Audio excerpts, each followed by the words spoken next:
really difficult to build and grow a business without repeat customers. So how do you get first-time customers to come back? Well, you've got to create customers that rave about your brand. From the Ramsey Network, this is the EntreLeadership podcast, where we help business leaders grow themselves, their teams, and their profits. I'm your host, George Kamel, and in today's episode, we're talking about building a brand, which connects to our business driver of product. Our first guest is Joe Hamilton, CEO of Vortex Optics, a family-owned and operated company. They've got 300 team members that aim to help you find the right optic for your outdoor adventures. I sat down with Joe to talk about why building a brand with raving fans is important to any business. In our second conversation, I sit down with Ramsey leader Andy High, our Executive Director of Digital Marketing. And we talk about how Ramsey Solutions creates raving fans no matter what part of the business they interact with. Up first, my conversation with Joe around why every business needs to build a brand people rave about. Joe, it's good to be with you today. Yeah, thanks for having me. This is going to be fun. You are leading the crew over at Vortex Optics, and we got a lot of fans of yours here in this building. But for those that maybe aren't familiar with what Vortex does, give us the high level. Yeah, so Vortex Optics, we're a family-owned business. We've got about 360 plus team members. We're here in southern Wisconsin, and we primarily specialize in sport optics, so rifle scopes, binoculars, spotting scopes, red dots. We sell to hunting retailers, shooting retailers, birdwatching stores, and obviously we support all those customers who buy that stuff. Yeah, and you guys have done an incredible job with the brand, with creating a community around this. There's a lot of optics companies out there. You got a lot of competitors in the space, and you guys stand out for a reason. So I'm excited to dig into that.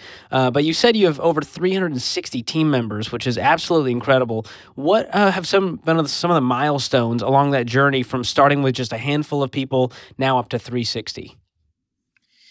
Yeah, there's been a lot of milestones. I think one of the things that we've been really good at is pivoting and trying a lot of experiments. We call them experiments over here. Along the way, what's really led to the team members is just the fact that we use our flywheel, like Jim Collins calls it, and that's where we take care of the customers, we overserve the customers, and we give them so much value that they keep coming back. They tell their friends about us, and they become customers for life. And when you do that kind of day after day, week after week, month after month, it sort of adds up. And you need a lot more team members to be able to support all those customers. But some of the biggest milestones that we had was when we added rifle scopes as a category in 2007. That's now our biggest category. We added red dots in 2009. We added rangefinders in 2011. It was almost every 2 years we'd add a new category. And then a lot of our retailers that we support, they really spurred a lot of growth for our brand, and then ultimately, adding those additional team members. Wow. So you guys just kept evolving. You were like Apple. Like, we got to release the iPod and the iPod Touch and then the iPhone. And you've kept innovating even in your space where it feels like, okay, how much more crazy and techie can we get? And you guys have just kept on doing that, which is incredible. And I mentioned you've got a lot of competitors in the space. What has set Vortex apart from the other companies out there? Yeah, so we have a lot of competitors. We have a lot of good competitors. And so one of the things when it comes to sport optics, at the end of the day, what we sell is a tool. It's a tool to do a job. But one way that we approached it is we never wanted to just be a tool. We wanted to be somebody that really became part of what our customers love. And so their hobbies, so whether it be hunting or shooting or bird watching, whether it's supporting military and law enforcement, we really wanted to be part of a lifestyle brand and become part of what they're doing. And we really felt like that would set us apart. It would create longevity for the brand and for the business. And it would also create a lot of additional salespeople, if you will, in that we would win them over and they would tell their friends and their family, and then those people would become customers as well. So we would just try to get into every area almost of their life that was sort of not creepy to become more than just a tool. Yeah, and you guys have done that so well. I mean, the people who are coming to you, they're going, I want to be a part of this community. I want to be a part of people like this, like-minded people who love the outdoors, who love hunting, who love all these different things. And so you guys have done an incredible job with that. So Joe, there's a lot of things that set your company apart, and one of those things is your core values. We talk about this a lot on the EntreLeadership podcast. We're big on core values, and I love what you guys have in your core values. About you, that's a great core value. Customer is king, be the buffalo, and willingness to shovel snow. Walk us through those real quick. For sure. So about you is really a play on words when you look at somebody's website. Usually you look at a website and it says about us. Well, we wanted to flip the script, particularly my dad, because when he'd go to those places on a website, he would say to himself, hey, it shouldn't be about us. It should be about the customer. And that's where about you came from. I love that. The second one is customer is king. And so we've got a priority stack because there's a lot of customers. There's the end consumer, there's the retailers, there is internal customers. And what we just say is in any given situation, you need to know who your customer is, and that person is the king. So in the priority stack, there is a priority to these customers, and we have to serve all the customers, but we have to serve our end consumer, number one, and the retailer is a very close second. We have really good relationships with our retailers. The third one is be the buffalo, and you guys definitely know the be the buffalo message, but for those that don't, in Colorado, the state's sort of divided in two by mountains, and these storms build up on the West Coast, and they eventually spill over the mountains onto the plains. And on the plains, you've got cows and you've got buffalo, and they react very differently to these storms. The cows run, or since they're cows, they probably walk away from the storm, therefore prolonging how long they're in discomfort and in that storm. And the buffalo react very differently. They turn, they face the storm, and they charge it. And so there is a level of discomfort. There is a level of a storm that they have to face. But by running straight towards it, they reduce the amount of time of discomfort and that they're in it. And so that was really resonated us when we heard that story, in that we're constantly going after new categories. We're constantly trying new things. We're not going to be afraid of change or afraid of storms. And then there's another thing. You can even go down to having difficult conversations with team members or discussing difficult topics and wrestling with those. That can be a storm. And so we don't want to be a cow and sort of walk away from those and prolong how much discomfort there is. We want to be the buffalo and go right at them. And then the last one is willingness to shovel snow. And again, that goes right to my dad, who's the founder of our company. When we were much smaller, he would, we get a lot of snow in Wisconsin, as you can imagine. And we had a lot of team members, and you have to park on the street and you'd have to make your way kind of over the median to get to Vortex. And sometimes the snow would pile up, 6, 7, 8 feet.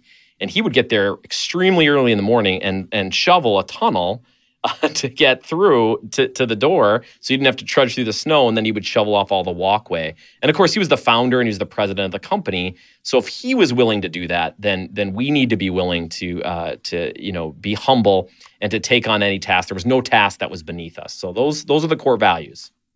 So, Joe, core values, obviously an important topic, but what you guys have built is a brand. And there's a lot of listeners out there going, man, I got Joe's HVAC. We're not a brand. We turn wrenches, we help people, we're passionate, but I don't know how to make this into a national brand, which is really what you guys have done. So why is building a brand so important? I think one of the things with building the brand is you need to realize that you already have a brand, and you're constantly building a brand. And you need to ask yourself, what kind of brand am I building?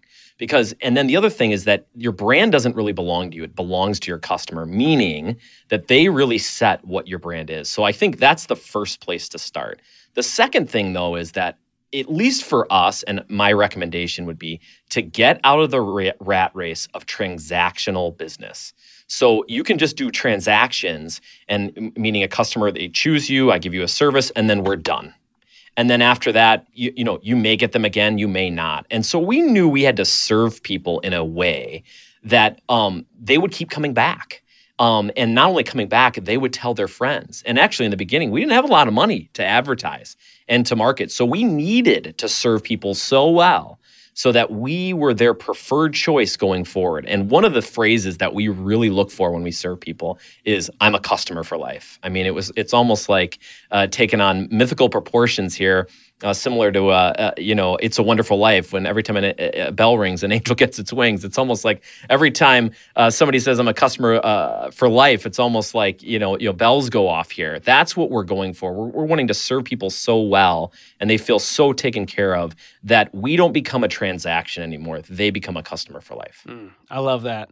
And this whole idea of customer service, serving the customer, obviously that's a big part of building the brand, but you guys have focused on a lot of other areas as well to build the brand. So walk us through some of those. Yeah, I think one of the biggest areas is social media.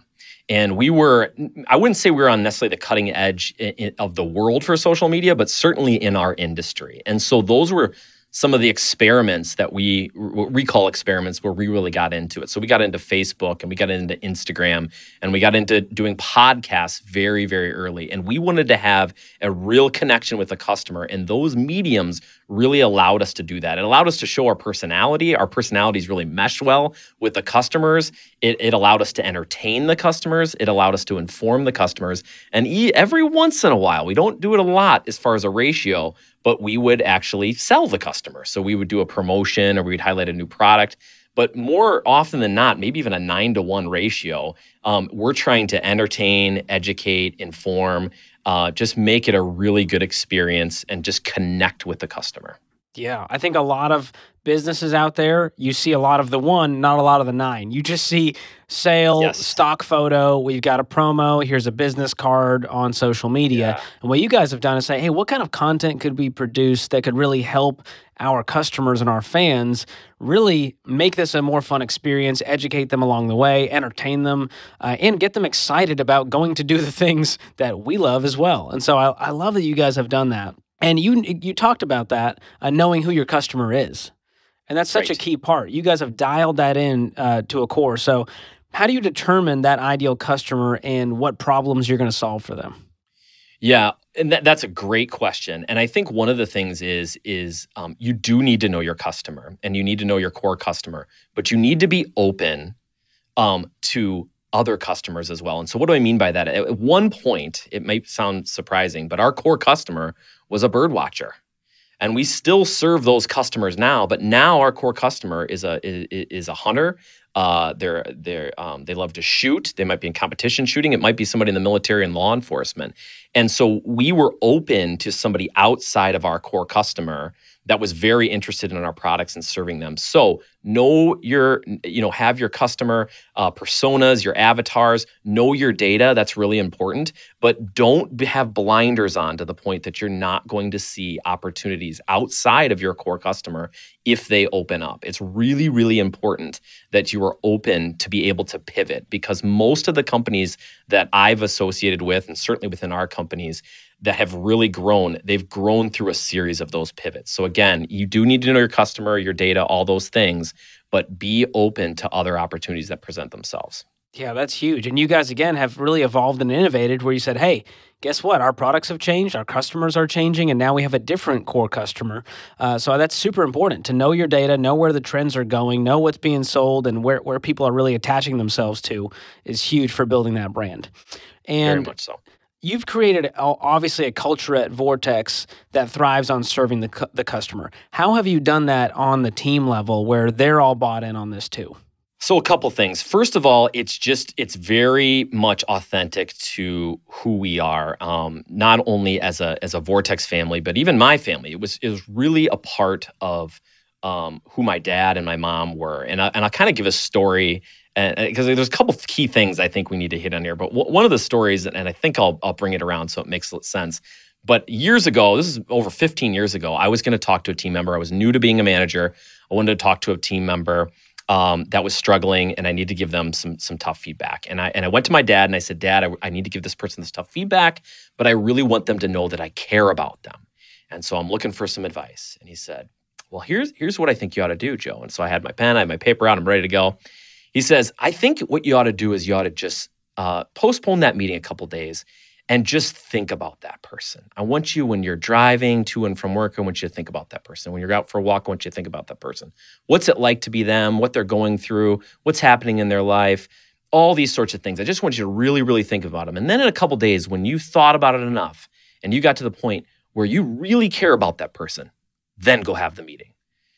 And I said, okay, well, then what? And I was really looking for tactics. And he said, well, then nothing. They'll just know that you really care about them when you have a conversation. And so that was a really key lesson for me, in that you really have to have the thing. So if you really want to have good customer service, there's a lot of tactics that I can tell you and that you can learn, but it really doesn't mean anything unless you actually care about the customers. And I really think you should, because they're the lifeblood of your business.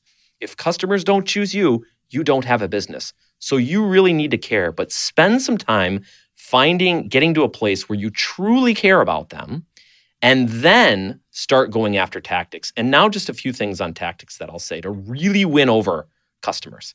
First of all, they want speed. Speed is everything, and speed in particular in access to getting a hold of you. So if a customer calls and they have to leave messages, you better return it quickly. I mean, better yet, don't have them leave a message. I think you need to be available, or your team needs to be available. And if you're the leader, and I get it, you need to think, make sure you hire some people so that the availability of your business is there. The other thing I'd say is if you don't have an answer, still reply and let them know. Let them know you're working on an answer.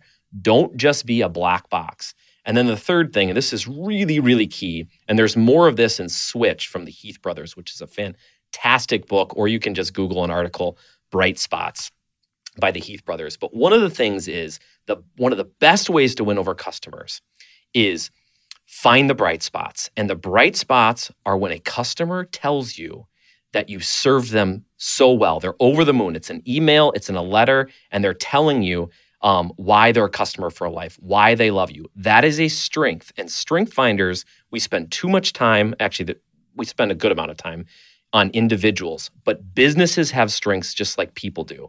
And when you mine the bright spots of your already existing business and you double down on them, you will double, triple, quadruple your customers. And here's the thing, they may not be the things that you think they are. They're the things that your customers think they are. And just one last point on that.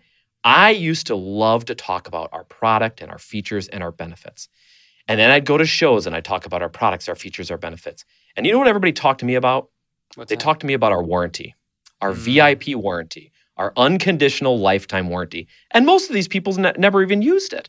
But I didn't want to talk about that because I want to say, oh, time out. You're not going to have to use the warranty. We make really good stuff. Look at this feature. Look at this benefit. But they kept talking to us about our warranty. And when I read that in that book, it just dawned on me that, holy cow, we need to pour gasoline on this warranty and what we're talking about. That's the thing the customers want to talk about. That was one of our strengths. So when we actually doubled down on those strengths, it really was a huge momentum builder for our company. Man, there's so many mic drop moments. I don't even know where to start with that whole piece. There's so much gold in there. Thank you for that. That's huge. Yeah. It sounds like they're saying, hey, Joe, stop trying to impress me and show me that I can trust you. That's what the customer is saying. Man, that's so good. You talked about this earlier, this whole idea of it being a transactional relationship with a lot of businesses where you go, hey, I've got a product. Do you want it? Okay, great. See ya. And you guys have done a great job about continuing that relationship with your customers after the sale. How do you do that outside of, hey, sign up for our newsletter and we'll email you when the next sale happens? Yeah. So assuming that you care about those things as the business owner or leader, and assuming that you're hiring team members whose eyes light up, okay, when you talk to them about those things, they have to light up. I know it sounds corny, but eyes light up when they're excited about stuff. But assuming that you're doing that, you have to find out what your customers are interested in. And one of the best ways to do that, yes, you can ask your customers that question specifically. And yes, you can run surveys. I'm not a huge survey fan, but one of the things you can do is go where your customers are and observe them.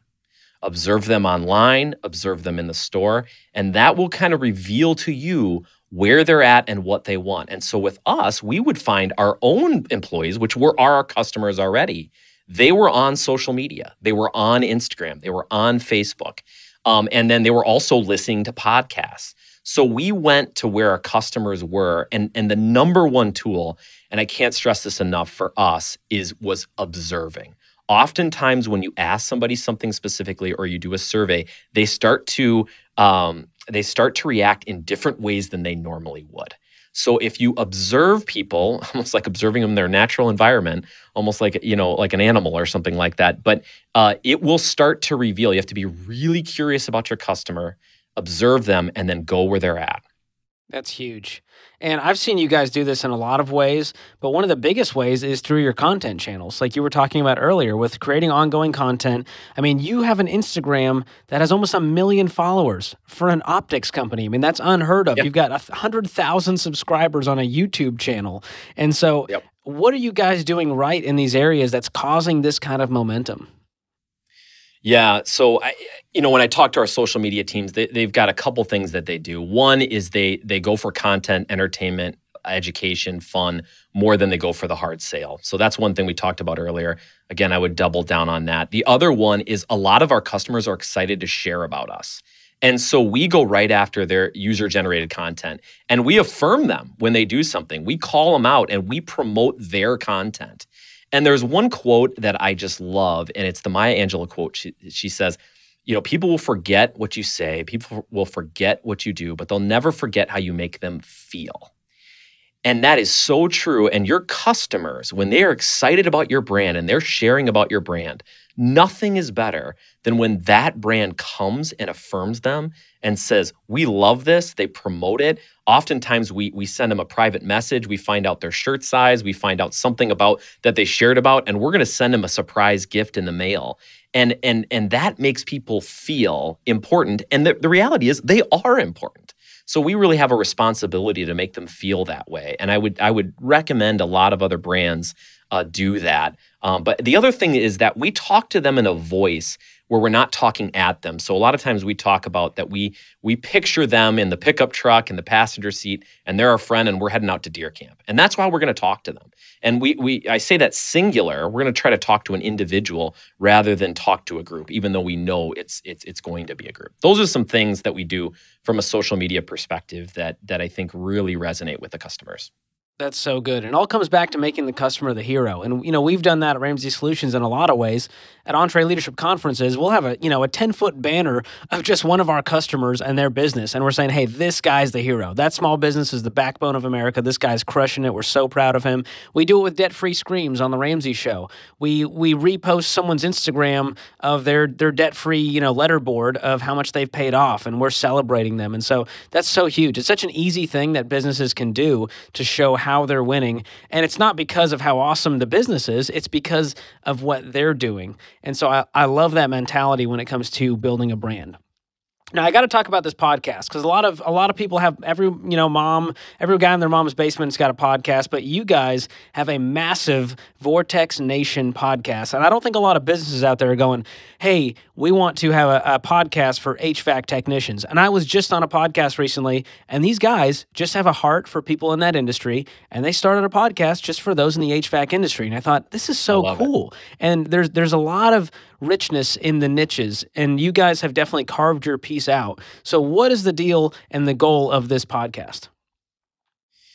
Yeah, I think the goal from a super high level is just to be, again, as connected as we can to the customer and be in a medium, in a space that they're already in. I think more to the podcast, my brother, Jimmy, so I work with three of my brothers, and Jimmy is the youngest. He was very interested in podcasts and very interested in social media. And he really had the idea that he could start this podcast and it would be something that our customers would be interested in. And again, we have a history of allowing experiments in our company. So this was an experiment and he tried it. And when you do an experiment, one of the things that I would recommend, don't bet the farm on it. So that's one thing, which we didn't. But the second thing is give it some time. Give it some time. And that's one of the things that I think we did here was we gave it some time.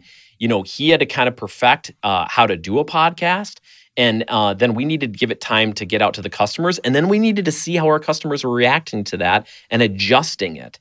And so, again, from a high level, it's staying really connected to the customers and giving them the content that's really going to add value to their lives, to their hunt, to their shooting experience, or just to their entertainment. But then also, I think it was a really good example of how running experiments for your company, intentional experiments for your company, can really reveal some gold that you didn't otherwise know was there.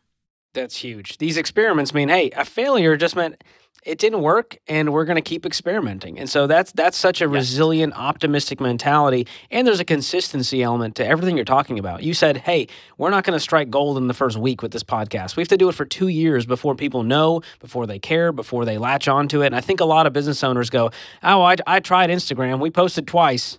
No one cared. I'm giving up. And so there's a piece to it of you got to be in it. Just like you've been in business 10 years and all of a sudden you're an overnight success, that piece has to be there with your marketing, with your branding. That's so true. That's so true. Yeah. Well, I want to move into this idea of creating raving fans, which is what you guys have done. And a lot of people go, listen, Joe, my company, my industry, there's no raving fans in this industry. And I'm sure that was the deal, before you guys came along in the optics world. People went, hey, I got to buy a thing for my rifle and I'm out. I'm a bird watcher. I got to get this piece and I'm out. But you guys have done so much in this area, and people are evangelizing your brand. They're telling all their buddies about it. And then the buddies they're seeing their friends and they're going, I got to get that. I want to be a part of that community. So what do you attribute to there being so many raving fans for Vortex? Yeah, it's a good question. And I wish there's so much time that we could spend on this. I would say, again, just to reiterate a few things, is you do really have to care about the customer, and that will come through. So assuming that you truly do care about the customer, I think you need to be fast and you need to be friendly and you need to break the script. And so another good book plug I'd give would be The Power of Moments, also by the Heath brothers. But one of the things that we do is we look for opportunities to do something unique for the customer. So just this morning, I got something from one of our team members who they had a message from a customer who said, I love your brand. I've bought a bunch of your rifle scopes. I'm super excited to use this new one I purchased. In hunting season right after my wedding later this month. So that right there, you can just take that letter and say, oh, cool, let's share it around the office and we're done. Or you can say, okay, this person has bought multiple rifle scopes of ours. They've spent literally thousands of dollars with our brand, and they just told us they're having a wedding next week. Let's do something for their wedding. So, we get together some wedding gifts and we get together a letter and we'll send that out. It'll be a handwritten letter. And so we'll do things like that. And one of the things a guest a few podcasts ago, Casey Graham, mentioned, and I just loved it, was the story scales. So we are creating stories with all of our customers. Yes, we're going to be fast. We're going to be friendly. We're going to take care of them. But we're also going to do some element that's going to break the script. And that creates a story, which then gets told from customer to customer. And it really takes on a life of its own. And I would say that is where you get raving fans. And again, when you get a raving fan, that is gold. And so deep dive on the raving fans. Any emails that you've gotten that somebody falls in the category of raving fans, that's where your gold is. Go right there. That's an A+ on your report card. Don't go to the C and say you got to get that better. Go to the A+ and double, triple, quadruple down on the A+. Your business and your customers will be better for it. That's huge. Yeah, the scale the unscalable is what you're talking about, where you're going, hey, what are these little things we can do where the customer goes, I'm shocked. In 2021, for a business that's this big to be even knowing that I have a wedding and sending me a gift or the card or whatever it is, no matter how big or small, is just absolutely incredible. And of course, I'm going to go post about it. I'm going to tag you guys. And my friends are going to go, man, I'd like to do business with a company like that. That's how I'd like to be treated as a customer, to show that you really care. So I love that mentality. And a lot of businesses, they have customers, they have revenue, but they don't have raving fans. What is the journey to that, aside from doing, the things that we're talking about? How do you go from they're a customer, they're a transaction, to they are evangelizing my business? It feels like there's a journey there. It may not happen overnight. So what is the steps that, a business owner listening can take to get there? Yeah, so two things, one short, maybe one long. So the short piece, I think, is to do things where you break the script, but then to just stay the course. And you hit it earlier, is that, people have been in business for 10 or 20 years, and then all of a sudden people hear about you and they think it's an overnight sensation. And it's not. You've got to push that flywheel. If you need more on that, type in Google Jim Collins flywheel. And you really need to do it day after day, week after week, month after month, and then compound interest will kick in. It will kick in, and all of a sudden, everybody will swoop in and want to know what the silver bullet was that got you there, and you'll know it was just doing that time and time again, fast, friendly, and break the script. The other thing that I would say that is, and this is something I'd be remiss to say in any podcast or anything talking about Vortex. It's a story, if I may, that happened early on in my career. I was just out of college. I was real excited. I was green, and I was going to go on the first trade show of Vortex, And my dad sat me down and he went over. He said, Joe, here's our plan. We're going to make products that'll be the best product at that given price point in the market. So the customer is going to get a better value than anybody else. Number two, the retailer that sells our product, they're going to make a meaningful profit margin. After all, we had been retailers, so we wanted to make sure that they made a meaningful profit margin. And third, he said, we're going to give them the best service before, during, and after the sale. He told me that. I thought he had given me the keys to the castle. I was so excited and so jacked up. We go to this trade show, and I'll kind of do the Cliff Notes version. But the trade show was a disaster in the sense that it was the first trade show. No one ever heard of our brand. The only people who went to our booth were looking for where's the nearest bathroom. And so I had a lot of time because there weren't a lot of customers. So I went around to all of our competitors, and I should use air quote competitors because at that time we were just a gnat. Nobody knew about us. And I grabbed some of their literature. And all of our competitors in their own way said the same exact thing. The same thing that my dad had told me. Here I thought he'd give me a map to the treasure, and everybody had the map too. So I got back from the trade show, went in my dad's office, had an appointment. I'm probably being a little over dramatic, but I threw the materials sort of in my dad's face and I said, hey, what gives? I said, everybody has got the same talking points as we do. And my dad is much more calm and stoic than I am. And he just sort of sat back. He had a little smile on his face. And he said, you know what the difference is? He said, the difference is we're actually going to do it. And that just hit me like, a bullet. And that's what we did. But we were in it for the long haul. And that was in late 2002, early 2003. And I think it was about 2011, 2012, before I actually heard somebody said, man, you guys are really blowing up right now. What's going on? And, of course, I didn't tell them, what are you talking about? We've been at this thing for a long time. But it took us and took that level of commitment. Most of your competitors or people that are doing what you're doing, most of them are going to have the same talking points. Most of them are going to list on their website the same benefits. But very, very few actually do it. So that would be one of my biggest pieces of advice, not only for Raving fans, but just a successful business, is that you're actually doing the things that are in your literature and you're doing them in an excellent way. It's one of the best pieces of advice I ever got and that I think I could give. That's so good. It's all about walking the talk. And once people see that, you're the real deal and Joe breaks the script and the company is who they say they are, that creates trust. And that really brings me to what you mentioned earlier, this legendary VIP warranty and creating that trust with the customer. So how did that come about? And how did you guys go, we're leaning into this?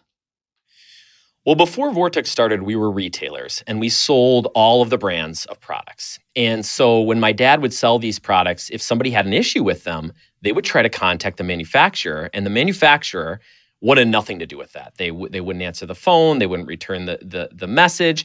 And if they finally did, oftentimes it took them going back to his retail store to have him advocate for them, which was embarrassing, quite honestly. And then they would take a very long time. It could be months to get something repaired. And oftentimes the cost was so expensive, it was almost equal to the product in and of itself. So it was a very frustrating experience. And for my dad as a retailer, again, it was embarrassing. After all, he was the one that sold the product. So when we made the transition to a manufacturer and a brand, he said to himself, that's never going to happen with Vortex. We're never going to do that. And so a VIP, the customers are very important people, but it stands for very important promise, because it's a promise that we make to customers that before, during, and long after the sale, we're going to be with them. So we spend as much money and dollars after the sale as we do before. So with our VIP warranty, our turnaround time now is less than 5 days. We probably, for a lot of people, they would say we'd overstaff our customer care and customer service departments. Just because when you call, we want you to get a real human being who knows what they're talking about right away. So that's something that, again, was really important, but it was born from our experience as a retailer, which again was another thing that was something, a way to mine for gold, is look at what you've done in your past and what you had to overcome or what you had to go through. And oftentimes the opportunities are there in your initial sort of proving ground. And so for us being a retailer, it really allowed us to be laser focused on the customer. If anybody's worked retail, it's way harder than people realize if they've never done it. It's an extremely tough business.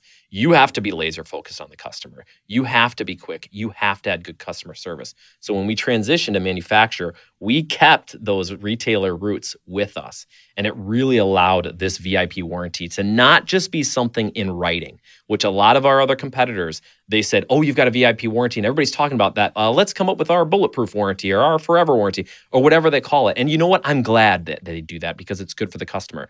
The difference, though, that I would say is they've actually invested in making it more than something that's just clever copy and a unique name.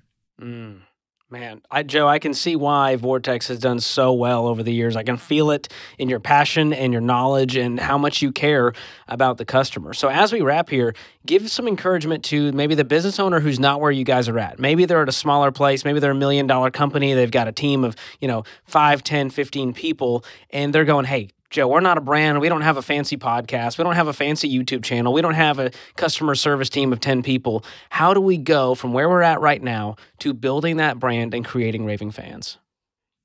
Yeah, I would say this for encouragement. I would say you probably already have customers.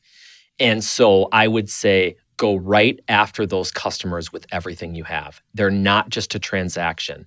They're the lifeblood of your business. Go right after them, and by you over-serving them in a way that makes them feel valued more than just a transaction, they will start to tell other people. So when you take care of the customers that you already have, you will get more customers. Stay the course. It will work. You've got to continue to push that flywheel, do the work, but all of your gold, it's already there. It's in your customers. It's what they're telling you, even if they realize they're not telling you. Go right to your customers, double down on them. So good. Joe, it's so good to talk with you. This has been a masterclass on branding, on customer service, on creating raving fans. We're big fans of what you guys are doing at Vortex Optics. You just created another raving fan right here, and I've never even made a purchase. Right. I might start shooting today just so I can support what you guys are doing and become a part of this stuff. You're amazing. Thank you so much. Thank you, George. Thanks for having me. It was a pleasure. I love Entre. I love Ramsey. I love everything you guys are doing. And like you guys said, small business not only is the backbone of the economy, it is the economy. So we need what you're doing. So thank you. Great way to wrap. Thanks so much, Joe. Huge thanks to Joe Hamilton for an amazing conversation. He dropped so many gems in there, you might want to go back and listen again. And if you're ready to create raving fans around your brand, you might be asking yourself, how do I make sure everyone on my team is focused on creating raving fans? Well, I sat down with Andy High, our Executive Director of Digital Marketing, to answer that question. We talked about how we've created raving fans at Ramsey Solutions for over 25 years now and how you can apply those lessons in your business. All right, Andy, we're talking about creating raving fans. Are there any companies that you are a raving fan of? It's hard as a marketer sometimes. Like you're kind of such a cynical person that you're always looking at everything and just constantly judging it, which can drive your wife crazy, by the way. But there are a few companies that I think do a great job of really managing like every aspect of their customer experience to where I've just fallen in love with them. I've got a lot of music in my past. I used to be a musician, and Sweetwater is a company that almost every musician would know. And, they do such a great job. They just sell, musical instruments and microphones and things like that. But their entire experience is so laid out so well. Like their customer success reps will they can just, grab any instrument that they have in stock and just pull it up on the phone and start playing it for you and be like, I think it feels like this. And they're really fun. They've got a slide and you can tell that they're encouraging their own people to just create the best experience possible. I love that. So we're talking a lot about customer experience. That there's a direct relationship between creating raving fans and the experience they have as a customer. So how do you define that? Yeah. So at the end of the day, everything that we think of and internalize as customer experience is simply our emotional experience with that brand. And it's just all of these things, all of these different touch points and how they relate together that we just kind of pull together into an emotion that said, oh, or ugh.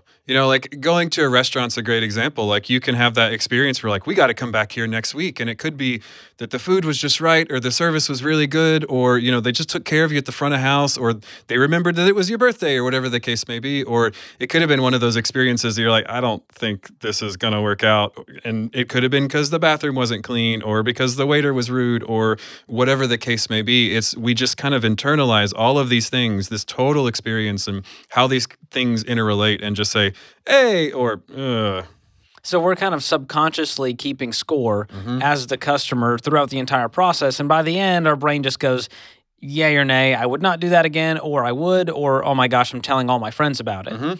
And we may try and rationalize that after the fact. Like, we had a great experience. We're like, oh, it was probably because this and this and this. At the end of the day, the whole goal is just to create positive emotional experiences. I love that. And we have done that very well over the years. And that's largely thanks to our CEO, Dave Ramsey, who has a very high standard of excellence. He sets the suck bar very high for us, as he likes to call it. And so he's connecting with our customers 3 hours a day on the radio. Not many CEOs are spending 3 hours a day talking to the customer. And so as we've grown to now over 1,000 team members, that's hard to make consistent across the board with whoever you interact with, from the, if you call up Ramsey Concierge because you need some help, or you buy a product from the online store. How do you craft a consistent experience as your team grows? Yeah, it's a great question, and frankly, one that we're still trying to wrestle to the ground. We don't have the solve for it just yet, but it means that our responsibility is even higher to continue to uphold the standard that he's set, and that can be really hard. But at the end of the day, it's really about just trying to walk through those experiences yourself, kind of like eating your own dog food, so to speak. Dave has modeled that well, again, not just on the radio, but he used to go to all of our live events, not just as a speaker, but also just to make sure the quality's high. And he would really put himself in the customer's shoes and start in the parking lot. Be like, does this work? Does this layout make sense? Am I going to get stuck here for an hour? And then walk into the front door and say, what do I see? Where's my eye drawn? What do I feel? And even stand in like a bunch of different seats in the arena and say, is the sound good everywhere? Are there places we need to fix it? It's just really experiencing all of these different things from the customer's perspective. So when we look at it, how we can manage that, the company the size of ours, with as many products as we have, of course, it's impossible to just try and do everything. And what I tend to tell my team is almost think about yourself like a relay runner. Like, the baton that you're passing, we're not going to say the baton's a customer because that would be weird, but it kind of is. And you don't need to understand, you don't need to run the entire race yourself. But you do need to run a little bit into everybody else's lane. So you don't have to necessarily understand the whole experience when you're a company the size we are. But if you can make sure you understand, the guy before me, what he was talking about, and the gal after me. You don't need to know 10 people down the line, but you need to know the people immediately around you, and that can really help smooth out those experiences. That's really good. It reminds me of Casey Graham. We've had him on the podcast before, from Gravy, and he talks about this kind of customer experience audit that you can do for your own business. And so he says, hey, call up your own business and see what that experience is like. Does someone answer? Are they friendly? What do they say? Email your business. How long does it take for them to get back to you? Did they solve the problem? Buy a product from your own store and see what that experience is like. And I think once you do that, there's some forced empathy where you as the leader have to go, gosh, this sucks. We've got to make this better. Yeah, and what you often find is that we tend to, especially as leaders, kind of look at the individual components of our experiences and say, oh, that was really good, or oh, that wasn't so good. Like, you listen on a call with your sales guy and you're like, that sales guy's really killing it. Or you look at what your marketing girl is doing and you're saying, like, her copy's really great. But if you're not looking between the two things and saying, well, her copy does not match with what he's saying, that's a problem. Or you look at your emails and you're like, we're sending some really good emails, and then you don't realize that we're sending 5 of them in one day, and it's making everybody mad. It's more the connection between the things than it is the experiences themselves, and that's why I love what Casey talks about, because he really is understanding, like, no, we got to push at it from beginning to end, and we're going to catch all those little gaps along the way. Yeah, and if you do that over a long period of time and you're really consistent, you'll have a raving fan. And then you have to do it over and over again. And we have millions of them, which is amazing. And we work really hard to keep them by building that trust, by being consistent over time. But, as you're leading the marketing team, as the executive director of digital marketing, you're leading a lot of channels that feel like they're a little bit removed from the customer. You're not physically talking to the customers when you send an email or, running the Facebook channel. So how do you create a relationship, quote unquote, through a social media channel or email marketing? Yeah, it's a great question. We do a great job of just creating a culture where everybody's focus is on raving fans here. As a company, I think we do a great job at it. And the first thing that we do is just we surface wins, right? We talk a lot about fans, of people who are winning, and that helps you stay emotionally connected to your fans, right? But we also surface a lot of knowledge to people, and this can be customer interviews, like actually getting out and talking to people in the lobby, sure, but people on the phone. It also is a lot of what we would call, for lack of a better way to put it, quantitative data. Like looking at what everybody's doing and saying, okay, I hear what you're saying, but you might not actually do what you're saying. Like there's a distance between what we call stated action and then like actual action, and making sure that all of those things align. So sifting through a lot of what we're seeing in all of these various channels. You know, what are people saying on social? Are people searching for more or less of this thing? Like looking at all of these indicators, because people will tell us both through us actually asking them, but also through a lot of their actions that we can measure whether we're doing the right thing by them or the wrong thing by them. Yeah, I love that idea of celebrating the fans. And as I talked with Joe Hamilton in the previous conversation, he was talking about one of their core values is about you. And most people, you go to their page and it's about us and look how great we are. And instead, he makes it about them. And he says, hey, this is who you are and this is why you're here. And yeah, there's a little bit about us, but we want to make them the hero. And I think we've done a really good job of that. You know, even on the Ramsey show for years now, we've done debt-free screams. And it's not about, oh my gosh, Dave, you're so amazing. It's, hey, I did the sacrifice, I did the hard work, and we want to celebrate you for doing all of that. So there's a lot of ways that the small business owner can do that. You don't have to be a business as big as ours to celebrate your fans. Yeah, that's exactly right. And it could take a lot of forms. I think those will probably come for each business naturally. What we've done really well is just say, as Dave always says from stage, we exist for the people outside these walls. And if you're setting that culture, if you're setting that mindset, whatever your version of a debt-free scream or some kind of fan celebration will come naturally because everybody's just thinking that way. And that's probably one of our biggest assets at this company. Yeah, that's huge. And a lot of this comes down to knowing your customer. If you have no clue who they are and what they're wanting, it's going to be really hard to create a great experience for them where they go, oh my gosh, they're reading my mail. They knew exactly what I needed at the time I needed it. So how do we go about really understanding the customer? We talk about customer personas and their surveys. There's a lot of ways to go about this. What have you found is the best way to fully understand your kind of target customer? Well, the best way is all of them. And because no one thing is really going to tell you what your customer is really thinking or really doing, right? When we look at all the data we can get from our systems, well, that's telling us a lot of what, but it's not telling us a good why. So we got to go talk to people and say, like, why are you feeling this way or doing that? And we may or may not get some level of accuracy from that because the experience is an emotion at the end of the day. It can be really hard to actually distill that into words. So it's pulling all of these things together. And then I would say the final thing, which is something that we often miss, is if we want to create raving fans, that means we need to do a lot of talking to people who are not yet fans. We really need to be fans of our not yet fans because they have a lot of objections or a lot of opinions that we're not addressing. People who already love us, like they have a different mindset than the people who don't yet. So we really need to get out there and be talking to people who aren't in our wheelhouse. Do you have an example or a story of how you or your team have done that, how they've talked to the customer and how they've really developed that or created that raving fan? Yeah, I mean, there's a lot of areas where we can just listen, right? Social media is really great for that sort of thing. People are very willing to share their opinions on social media, as you are well aware. Shocking. Even search is that, we can see search trends that people are looking for. But I would say, we do a lot of surveys or emails to people of like, they abandoned their cart, like, why did you not buy this thing? Or just trying to find people, even man on the street stuff. Like, hey, you don't know about who we are. We're going to, guerrilla crash a Starbucks and just interview a bunch of people and we'll buy you a coffee and Danishes while we're doing it. So let's just talk to people who don't know us and don't know what we're doing. Yeah. And I've seen our team kind of just hanging out in the lobby as we have visitors, and they'll just say, hey, would you mind just looking over this website and telling us what you think and what's confusing about it and what you like about it? And so there's some really easy ways where they go, wow, I don't know how to do all this stuff.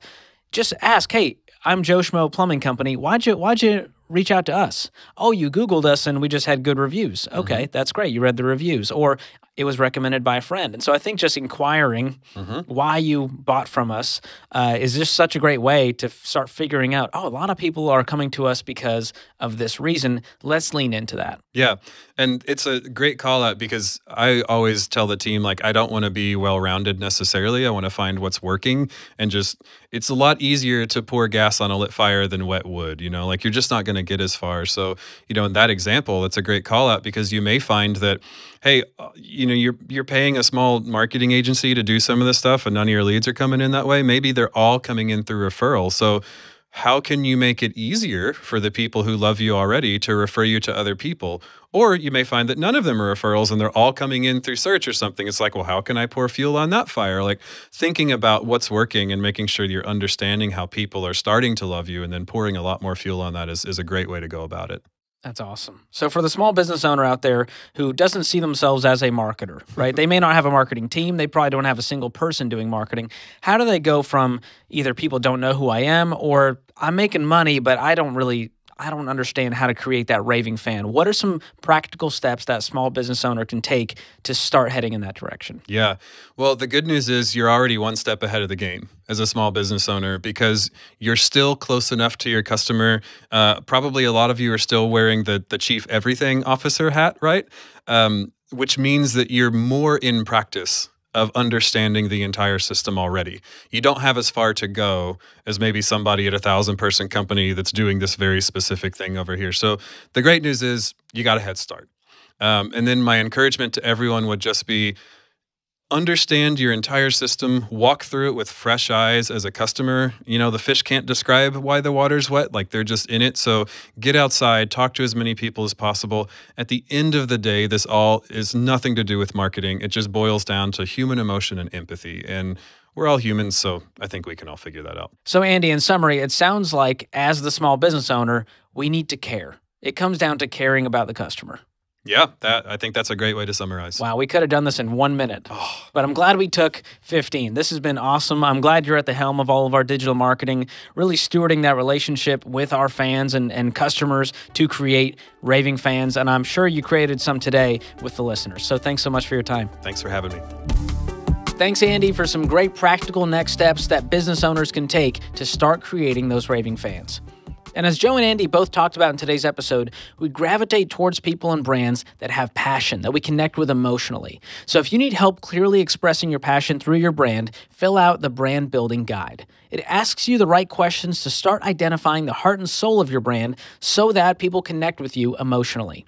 To get this free guide, just text Brand Guide to 33444. Again, text Brand Guide, no spaces, one word, to 33444, or click the link in the show notes. Hope you enjoyed today's episode of the show. If you did, leave us a review and subscribe so you don't miss the next one. And if you're a small business owner with 2 to 200 team members, we want to hear what you think of the show. What you like, what you don't like, and what we could do better. Give us your feedback by clicking the link in the show notes to schedule a call with Tim, our producer. If you want to keep up with us on social media, you can always follow us at EntreLeadership. This episode was produced by Tim Hull, edited by Jacob Harrison and Bob Borquez, and mixed and mastered by Will Rudder.